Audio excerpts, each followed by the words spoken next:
anyone online to see whether they can hear us or not, but we hope you can hear us. Hello. Hi everybody. Nice to be here. Nice to see you. Thanks for having us. It's the first time we've presented at EBA, and we're very grateful to be here. So today, can robots be as trustworthy as stone? Could encounters with swarm robotics, a collective of agents, prompt profound insight, transcendental thought, empathy, and enlightenment similar to encounters with ancient standing stones? Could we borrow the trust placed in stone and apply it to robots? How might secular contemplative encounters with hybrid robot stones prompt new modes of knowing? These questions of ancient and emerging technologies of perception propel our interdisciplinary research project at the intersection of performance art, robotics, artificial intelligence, and archaeology. Our major public outcome is a performance installation called Sacrifice, which will be described in the video in a second, but not just yet. So, welcome to our discussion, Did That Stone Move? Staging stone swarms in galleries and virtual reality. Today we introduce the concepts behind a forthcoming interactive multimedia gallery installation called Sacrifice, and our collaboration examines and tests the relationship between human audiences and swarms of ground robots disguised as monoliths from cultural heritage sites all over the world. We wish to provoke a wider discussion about the future of human-robot collaboration in society and the intersecting role of ancient and emerging technologies in performance art, robotics, artificial intelligence, and archaeology. Spoiler alert. We're speaking today from the process of making this work. We are not talking about it having been made. So all of our observations and all of our contributions in this interdisciplinary approach are from our individual research paradigms, but also working into this collaborative space as well. So this research stimulates research in mechatronics, for example, in theatre, in art, in archaeology, but also we come together like the Power Rangers to form this giant other kind of research project, which is about our collaboration and about this artwork. My name is Robert Walton. I'm the resident artist in the School of Computing and Information Systems at the University of Melbourne. And I'm joined by my colleague, Elena Vella, who is a researcher in mechatronics at the University of Melbourne. And sadly, our colleague, Daniel Williams, came down with COVID yesterday. And despite traveling all the way from Melbourne, he's currently in his, wherever he's staying in London, and can't join us today. So hopefully he's online and might be able to join us, can't speak. So thank you to Daniel for not coming, his final step, and acting on our behalf and keeping us healthy. Obviously, all the people online, no trouble for you. So we're a team working at the University of Melbourne, and today we're representing our co-authors and collaborators in Melbourne. We're a team of about 7 people, 7 researchers working on this project. And now let's look at the introductory video, please.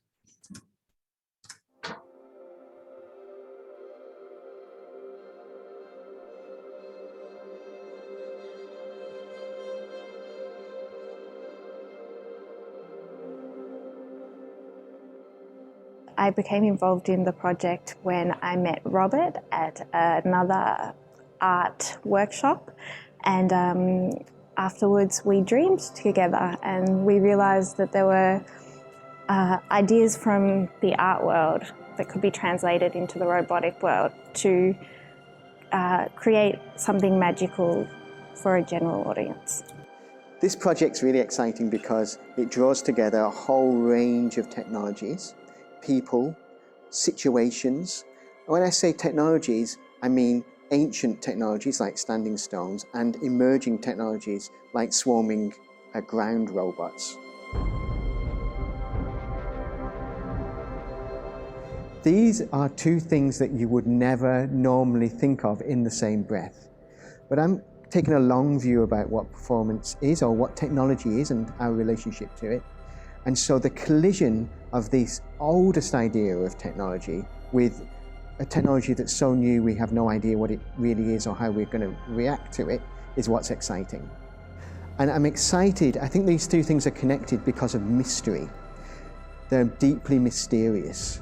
And robots are mysterious, and certainly a swarm of robots is unusual. But also standing stones, of course, are mysterious. That's why we're so interested in them.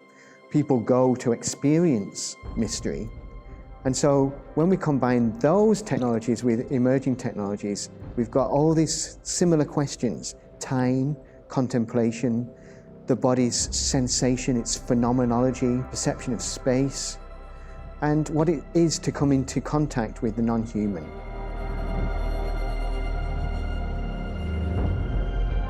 Never worked on any project, research or otherwise, like this. To me, it feels like quite radical research. I feel like we are a research collective, and that what we do is much beyond traditional research.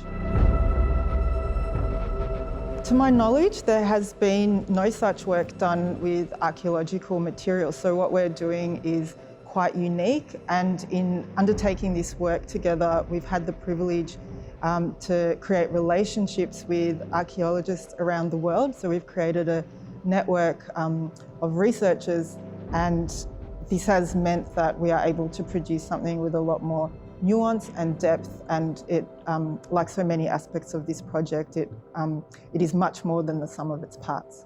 One of the highlights in the collaboration is seeing the level of engagement that everyone has in the project, from the students in my lab that are working on it to the artists developing new ideas to incorporate in the display. This is something that I've enjoyed the journey, and I can't wait to see the final installation.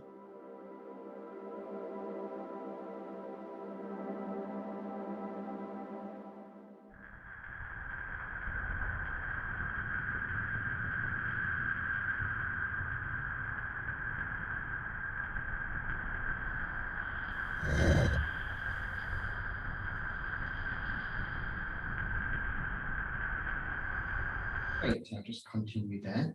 The role technology plays in communicating and synthesizing ideas raises awareness of an individual's agency in affecting change in their environment, prompting empathy for the non-human world.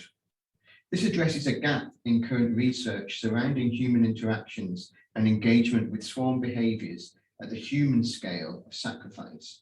And we'll provide new insights into secular ritual contemplation and imminent modes of embodied knowledge production in art and technology. Great. So humankind's monoliths and stone circles occur in every continent except Antarctica, and offer evidence that cultural knowledge is enacted and gained through practice. So I'll say that again, just so you hear it. Cultural knowledge is enacted and gained through practice. Stones frame this reality through their own performance in ritual and knowledge-making practices. Stone arrangements draw people toward them with a promise of wonder, a connection to deep time, empathy for previous generations and the stones themselves, and to feel something significant in proximity of mystery. We seek to examine human relationships with collective identities, ancient and emerging, and the contemplative potential of visitation, movement, stillness, and spatial presence. To reproduce the standing stones, we have developed a global network of partner researchers and cultural heritage custodians with whom we are developing photogrammetry to sensitively document standing stones. You can see some of the locations here on this map. The resulting digital 3D models are used to replicate monoliths both in virtual and physical reality. The latter requires the establishment of a fabrication pipeline involving 3D printing, casting, and artistic rendering techniques. We control the robot stone movement via radio communication with a base station running a centralized swarming algorithm. This enables each stone robot agent to move in coordination with its peers while continually responding to interactions with human visitors. We're currently integrating visual observations of people interacting with the swarm into the robot swarm behavior algorithms, so that the AI can model the visitor's trust levels in real time and adjust the swarm's behavior to optimize trust. Underpinning the entire experience, we're using dramaturgical techniques to refine the exhibition concept. Certain aspects of the swarm behaviors are deliberate, choreographed, and ceremonial in nature. In contrast, the presence of human visitors within the gallery introduces spontaneity and transience. Now I'll hand over to you. Go.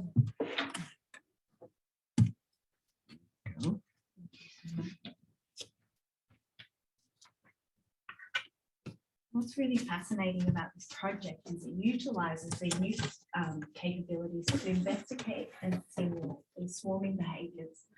And often we're in this rapid and fast world where I talk about swarming behaviours. It's how the collective of the robots move. And often we're encouraged to speed and optimise these things and get humans to move rapidly. However, we're really looking at this slowness and how to engage with this slow motion and encouragement, which in itself is a fascinating question. We're aiming to really explore how complex behaviours of multiple robots are understood by the human participant in this performance and how they engage and are influenced by the actions of the robots.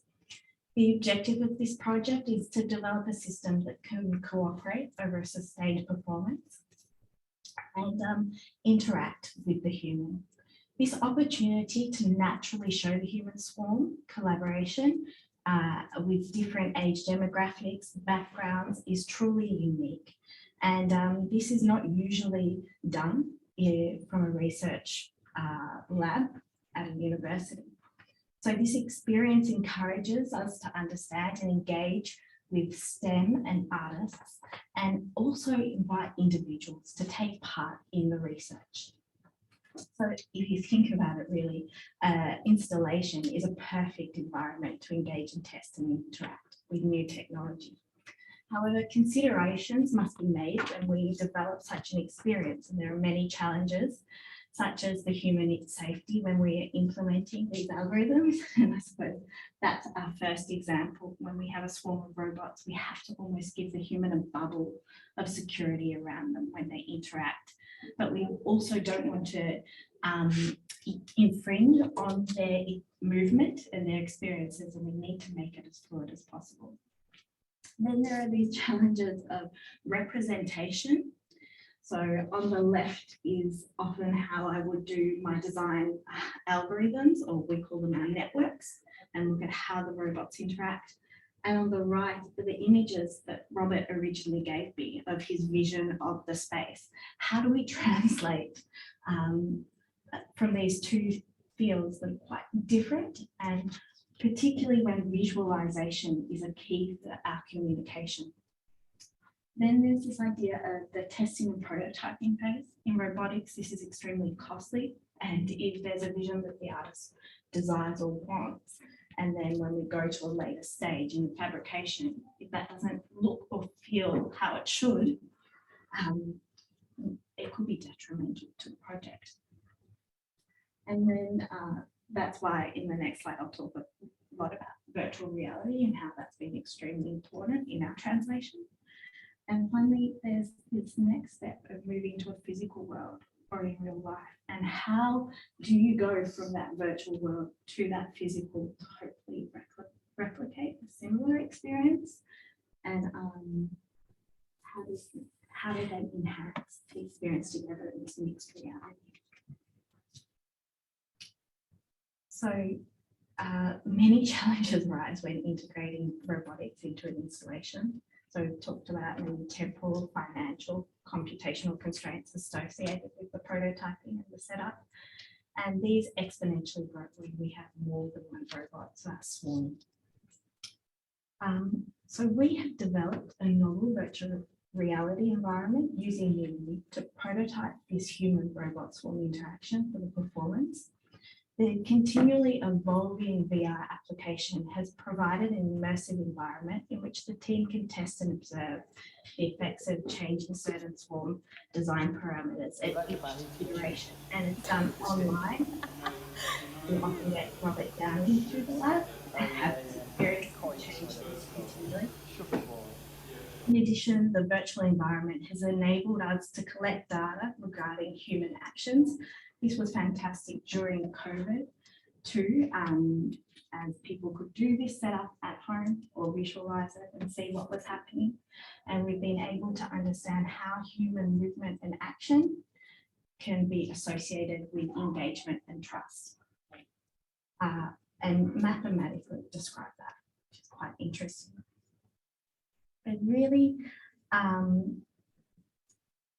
this has been used by our artists to train the robotic swarm and learn from its surroundings, and really envision that the swarm will progressively learn how to interact with live audiences and adapt its behaviours online to simulate human engagement. And a first step of machine learning or artificial intelligence that we're using is this idea of preference learning. So learning the human's preferences and what they prefer. So the interaction between virtual reality and in real life has allowed us to rapidly transfer behaviours implemented in VR into the robotic platforms, or we call them our tabletop version, these tiny ones you see here. And this allows us to experiment with the volume and format of information to convey to our human participants in a really exciting way. And the results of this multi-layered, multi-vocal in real life and virtual reality experience for our audience has the goal really to use observations to yield insights into human trust and how these can respond and evolve in the swarm experience. And these are really our first stages that we can see here, from our virtual to our physical 3D print, and the experience that we have in VR compared to our underground lab environment at Melbourne. And currently we're starting to do prototypes of larger scale now robots. Monolith to our size is our next challenge. So, Next slide. yes, please. So just to conclude a little bit about this work and what we've been speaking on, is this project illustrates the incredible power of collaboration from a diverse group of researchers, and it's a really unusual intersection between swarm robotics, art, archaeology, and also different technologies that are at our disposal. As robotics advances further, we require an understanding of how humans collaborate and engage with technology. And we're exploring this through the use of performative robotics in everyday life, which I think is fantastic for what that can give to roboticists. And this research really highlights a broader discussion also on digital ethics and proprietary interpretation as we're taking our patents. We're getting data banks of archaeological sites. We're also getting data from humans if we want to also understand how children interact in the space, and the acquisition of that data. There's a lot of questions around that, what's right and what's not. And we're further developing a way to interpret and define what it means for a human to really interact and engage with technology, particularly from the idea of robotics or robot and swarms. And as this work really dynamically evolves, we transition from the virtual to the physical performance world, and Sacrifice is also looking at merging these two realities. Thank you for hearing us.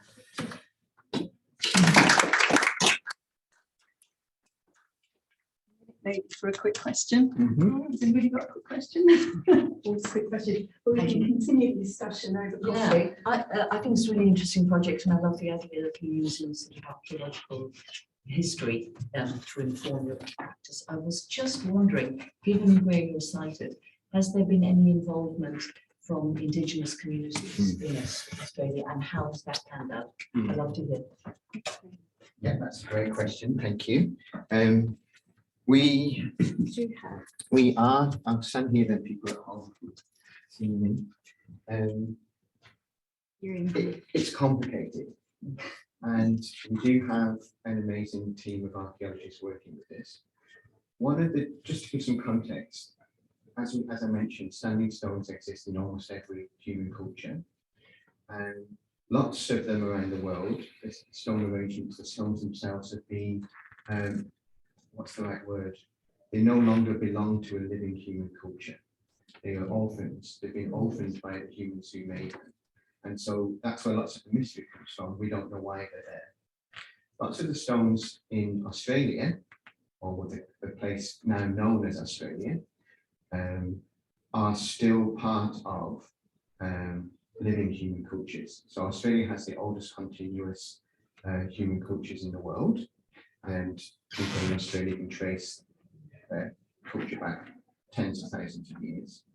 And so it's not as simple as rediscovering these stones. We have to engage in a different kind of way. And that process has started, but we needed to do some establishment of the actual photogrammetry techniques, all the kind of basics before it was appropriate for us to engage with the First Nations people near us. It just so happens that near Melbourne, there's some standing stone sites that are tens of thousands of years old, but they are protected by a whole range of cultural protocols that we need to engage with properly. So it's about engaging with living culture and living stones. And also might I add trust. It's really this relationship of trust and gaining,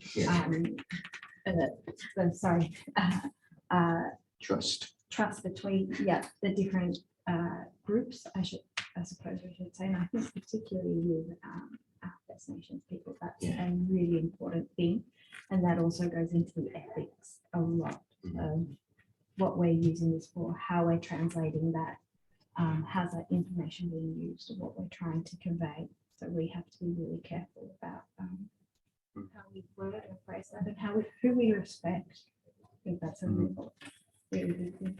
Well, one of the things is just about trust has become a kind of, I don't think it's so present in this talk, but trust is a unifying theme that works across the project on a whole range of levels. And that includes the engagement with the robots, how we learn to trust robot behaviors. It's also about how we learn to trust each other as researchers from different paradigms. And then, of course, it's the trust with the people who work with us around the world with their stones, and why would they trust their, cultural heritage with us. So it's quite interesting that it's come down to trust. Is just a quick question about the pathways, the swarming pathways, because that's really interesting as well. And I was wondering because so much of Indigenous Australian art is about pathways and mapping the terrain. And I was just wondering if you had perhaps an Indigenous artist working with you who could sort of guide the swarming movement, if you like, patterns of movement to reflect Indigenous cultures as well. It's a lovely idea. We don't have that person at the moment. And even if we did, they would be from one place and they would be speaking about their connection to that place. And it wouldn't necessarily be something that would be continental. But we are talking about specifics, and that's why we're choosing specific stones within specific engaged places.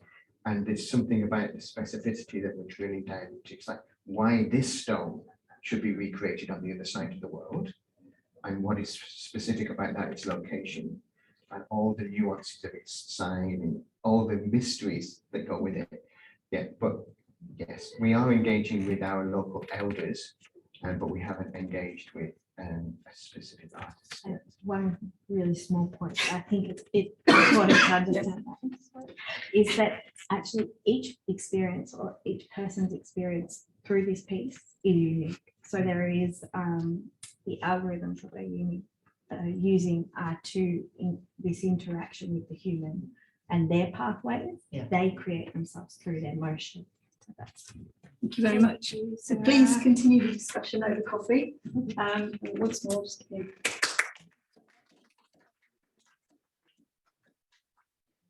We'll be starting again from We take appendix. delete this. Let's